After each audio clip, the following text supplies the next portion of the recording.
when you talk, you're talking about empowering people. You're talking about telling not only your story, but other people's stories. Okay.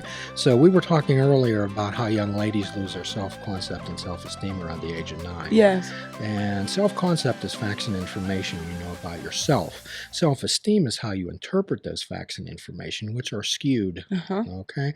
So what we talk about identity formation. We talk about the ability to choose. Okay. There's two power words that we use here, Jasmine. I am and I choose. As a self-validation exercise, and perhaps you can incorporate this into one of yours, most young ladies, when they put themselves on dating sites or out there, what do I have to offer to somebody? What about me would be appealing to somebody? Okay, so I kind of turn this. We on Fishing Without Pain. We take the other perspective of things. I challenge them to say, okay, what qualifications does it take to be with me? I want you to write up a list of the qualifications it takes to be with me, and don't settle. That's your values and your choices. So, what are the requirements that it takes to be in Jasmine Tate's life? That's a really hard question to answer. Well, let's say, are you friends with Miss Evelyn? I am. Is she in your life? She is. What type of qualifications, what type of values and choices does Miss Evelyn have that lets her be in your life, that you choose to have her in your world? Yeah. As a friend, having her in my life as a friend, I would say she loves herself. She loves herself. And she loves those around her. She loves those really around well. She lives a selfless life. She lives a selfless life, which means that she thinks more about others than she does about herself. Okay. Which can't come without also loving yourself. Does she tell the truth? She tells the truth. Is she dependable? She is dependable. She's loyal. So are dogs. But, but we're not talking about. We're not talking about a dog right now. We're talking about a human being. Yeah. Okay. Yeah. Yeah. I hesitate in answering the question because those qualities are connected to friendship for me, and there are more qualities as well that are connected to a mate or a spouse. Yeah. So let's talk about that.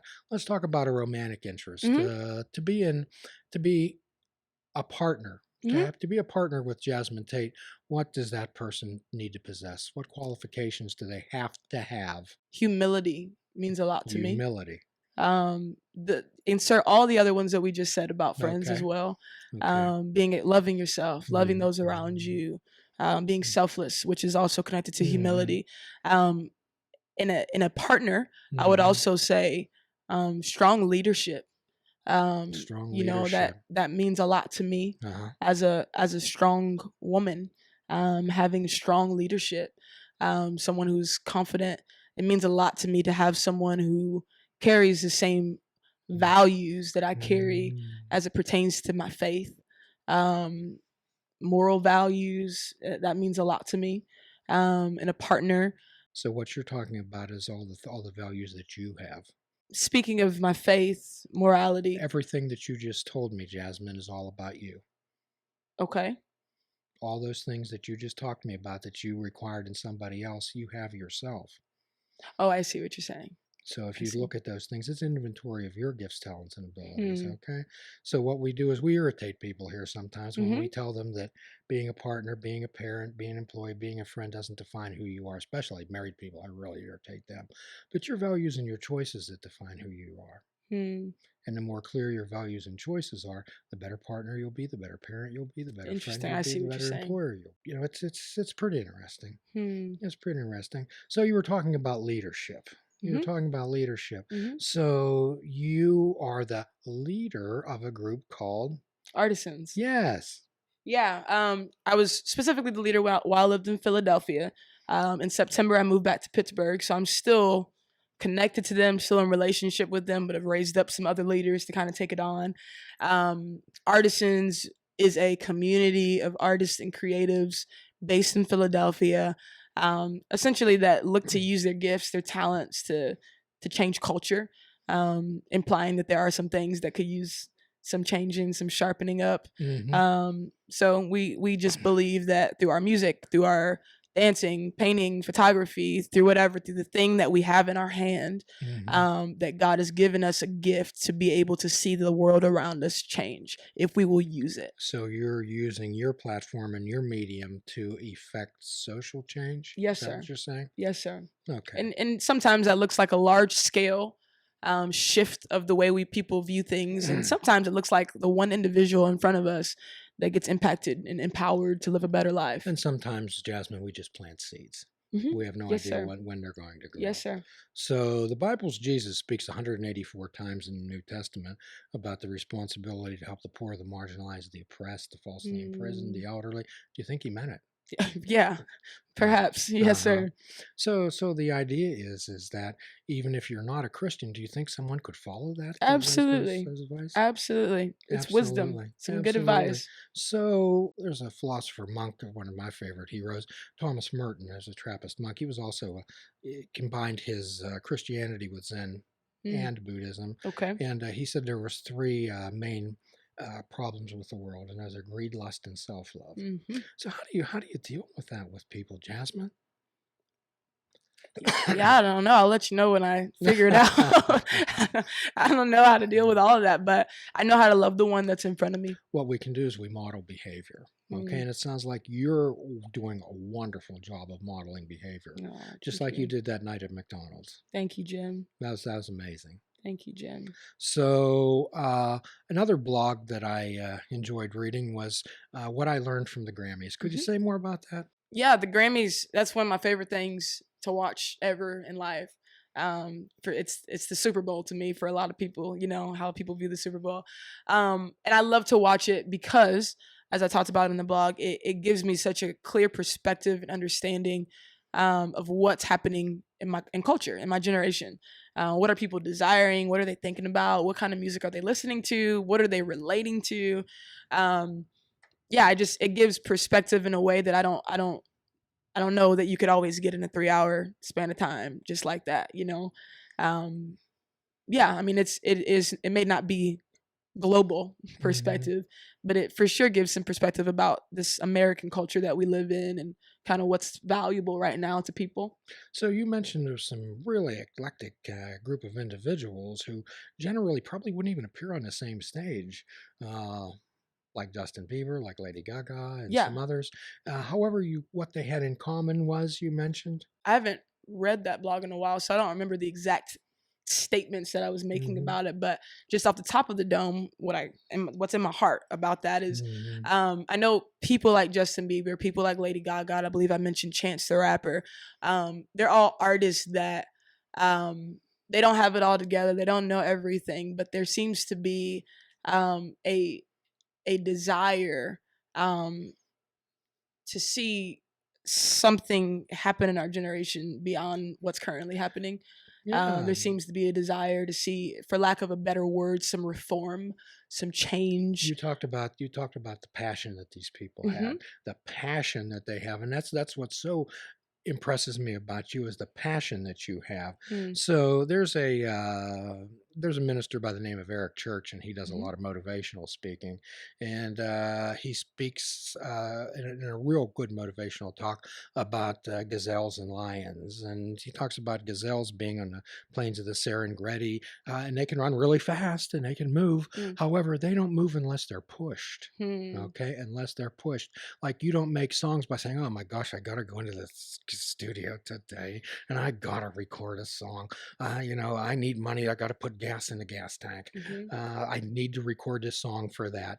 But you're more of a lion, where lions run from passion and desire, and that's what you're talking about when you spoke about you want people to leave your performance with their dreams coming alive and live their life. So you can put that type of passion, you can light that fuse, you can light that fire inside of people, Jasmine. What a powerful gift you have, and I'm going to hold you responsible for that too. Thank you. Please do. I desire to have people in my life that can remind me. You could choose to, Miss Jasmine. Yes, sir. Choose.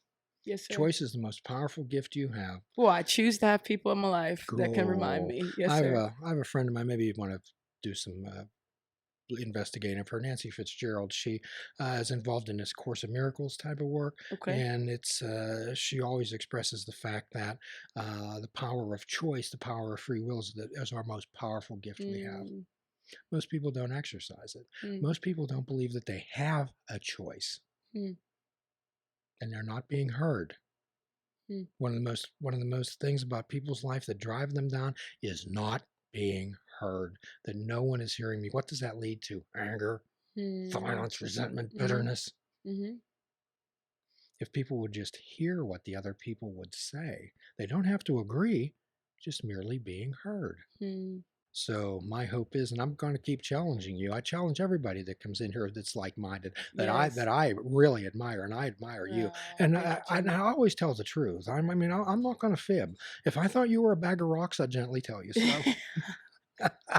I'm thankful for that. I know I can trust you, Jim. So tell us a little bit about this growing cultural revolutionaries.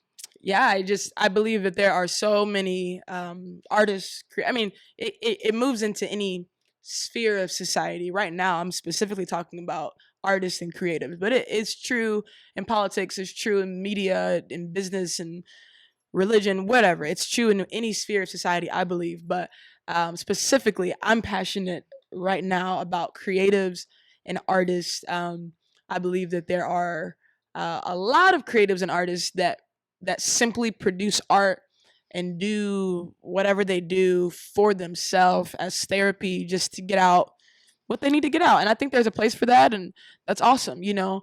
But I do think that there is a group of people that are coming up that they recognize that their gifting, their talent is actually a weapon that can affect change in the world, that want to see things change. And they believe that they have a choice to be a part of it, that they can be a part of what's happening. Cool. So in the 12-step world, there's a line that says, our purpose is, our task is to fit ourselves to be of maximum use to the Creator and to our fellows. Okay? So the idea is, when you're talking about molding these cultural revolutionaries, you're not talking about people that are going to go bombing bridges and doing things like that. Nope. What you're talking about is influencing people's lives. Yes. Modeling behavior. Yes. Absolutely. Singing songs of, we have enough songs to fill several generations with defeat and undervalue, with worthlessness, with insecurity, with addiction and pain and violence. And we have songs that could fill several generations of that, you know? So I think it is a fair time for people to raise up that can sing songs of hope, that can sing songs of love, that can sing songs of victory and also choice. Sing songs of challenge. Yes, so sir. Most people go through their life thinking of things that they cannot do, rather than thinking that they can. So sometimes, Jasmine, what we do is we'll set the model of a horse in a room, and we'll have everybody stand on one side and have them look at the front of the horse, and they'll say, what do you see? Well, we see the front of a horse, we see the smiling face of a horse. Then I'll ask them to move. I'll ask them to physically move to the back of the horse, and I'll say, now what do you see? Well, we see the butt end of the horse. And I'll say, okay, who moved? Did the horse move, or did you move? Well, we moved. However, Jasmine, what most people do is all they do is complain and bitter, and what they try to do is manipulate the horse. Wow. When what they can do is change their own perspective. They can move and change their own perspective if they choose to. And that's what I catch from your songs. That's amazing. Just wonderful. That's amazing. Wonderful. Thank you. Wonderful. So where do you go from here on your life's journey? What's right in front of you, Jasmine? Yeah, I'm pretty young, still trying to figure out a whole lot. Got a lot to. Could we ask how many birthdays you've had? I've had, I think I've had 26 birthdays. I don't know if I've celebrated all of them, but I was alive for 26 at least. So yeah, 26 years old. I'm young. I got a lot of life to live. But what I do know is I've learned and I'm learning to be present in the midst of it. You know, that's what okay, I mean? Miss Evelyn. Well, in jail, you'd be called an old head. That's funny. Even though you're young, even though you're an older head. No. Okay, a more mature, perspective-taking type of. No, thank you, Jim. Well, you don't need to thank me. You have it. No. I didn't give it to you. Okay, you have it. Be grateful. Be grateful that you do. What are your intentions? Yeah. Like I said, right now I'm taking it day by day. That's what I mean by that. It's just I'm literally in the present trying to figure out, okay, what am I supposed to do right now in this moment? And the things that are in my heart right now, there's a lot, but some of the more focused things that I can share on the air right now is I want to continue writing songs and producing songs that do exactly what we were talking about. I have songs in me that I'm ready to. I've released a few albums, but I'm ready to do the next album and release some of these songs that have been forming in me as we were talking about earlier. And I want to continue raising up other artists, playing whatever role that God has given me to play in those artists' lives, helping find them, helping encourage them, helping giving them the tools that they need to do so. I love that I get to see them and find them in different open mics and different venues. And, there's these artists that will come up to me and say, hey, I want to do what you're doing. However, you have to be there to witness them. Yes, sir. Yes, sir. They're not going to, most people don't come to you. You have to be in just like that night that I showed up at, I was invited by Liz Victory to appear at a show, and you were there. And I'm so glad that we got together. However, as we often talk about on this show, most people live their life on wishes and hopes, and they wait for something to happen. I wish something would happen. I hope something would happen. I know that good job's coming. I know that good partner's coming. We'll just wait for it. It's not going to happen. And we challenge people to do is take action and effort in their lives, and that actually means having to do something. Yeah. So keeping in mind, we use this story to illustrate that there was a person who prayed to win the lottery every day. Sweat blood, okay? Nothing ever happened. So they got so angry one day that they went outside and they yelled up at the sky. They said, God, why won't you let me win the lottery? And God called back down and says, could you meet me halfway and at least buy a ticket? Wow. So the idea is most people don't want to buy the ticket in their lives. Wow. It's action and effort. Wow. It's action and effort. Wow. The Creator's given people gifts, talents, and abilities. And perhaps at the end, our thought is that the Creator might say to Miss Jasmine Tate, okay, I gave you gifts, talents, and abilities. What'd you do with them? And I'm fairly certain, I'm more than fairly certain that you have an answer for that. You have an answer for that. Do you feel that way?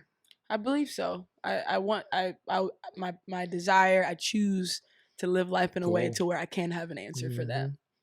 So if you understand and are willing to accept the consequences of your action, every single thing in your life's a choice. So if I asked you if you needed a driver's license, if you had to have one, you don't know how many people have just been so adamant to say, well, of course I do. I have to have one. And I say to them, I said, well, if I snuck in your purse or wallet and took it out and you went to your car, would you say, duh, I don't know how to drive now? No. No. But if you understand and are willing to accept the consequences, the police have no sense of humor about driving without one, then that's okay. But most people don't have those choices in their lives. They don't think it through.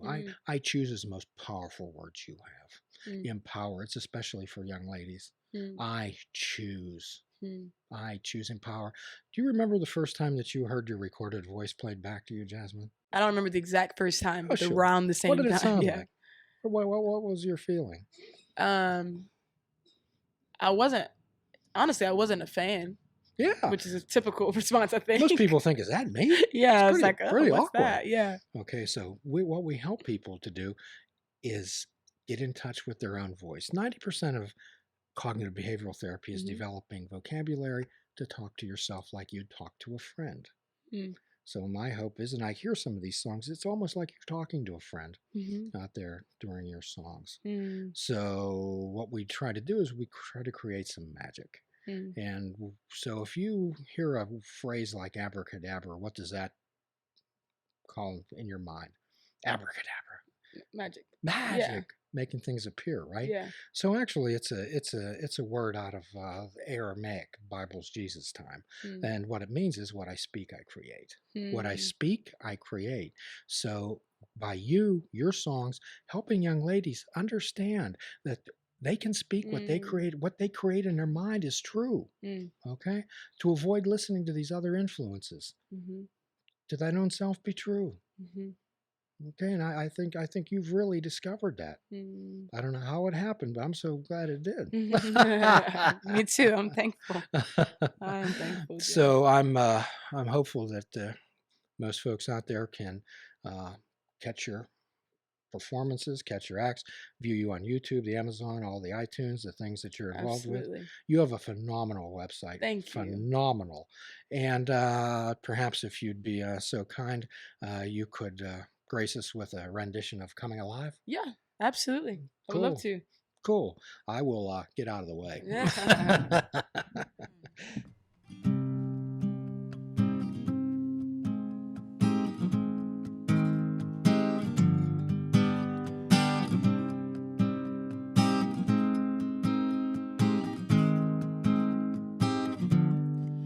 I've got that fire inside of me. I feel the river washing over me. And when you move, I move. When you breathe, I breathe. And everything you do screams I love you. You did one thing, change everything. And you make me come alive. You keep calling me up to see with your eyes. And I've got that fire inside. I'm gonna light the world up. Dead things come alive.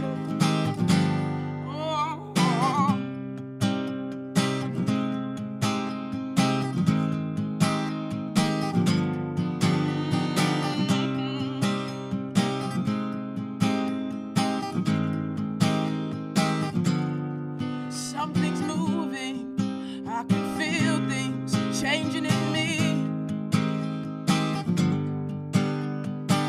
And you hear every word I say and dance over every song I sing to you.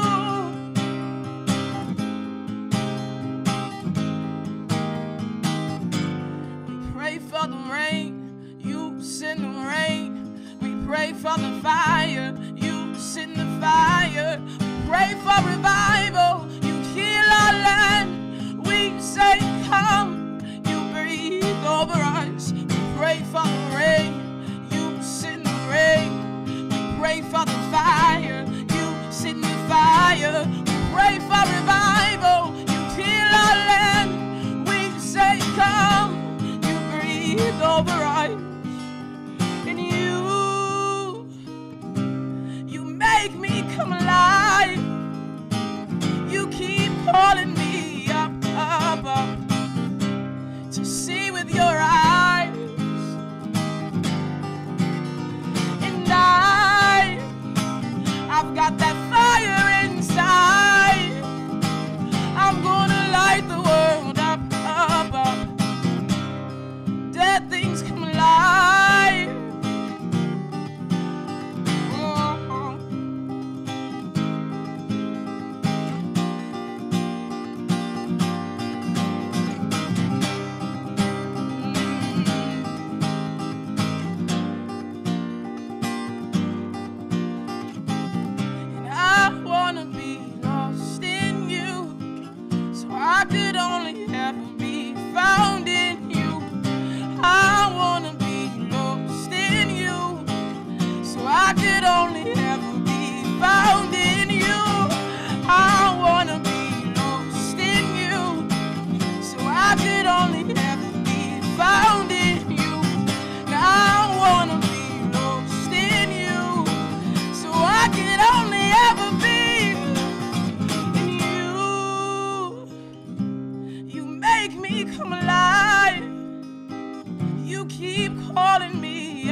please check out our website at fishingwithoutbait.com, where you can listen to the show, comment on our discussions, and find out where you can subscribe to our podcast. If you're interested in flying the colors of Fishing Without Bait, click the shop icon on our website. We have clothing, mugs, cell phone cases, and so much more. Show the world that you fish without bait. This show is a member of the Sorgatron Media Podcast Network. Find out more at sorgatronmedia.com.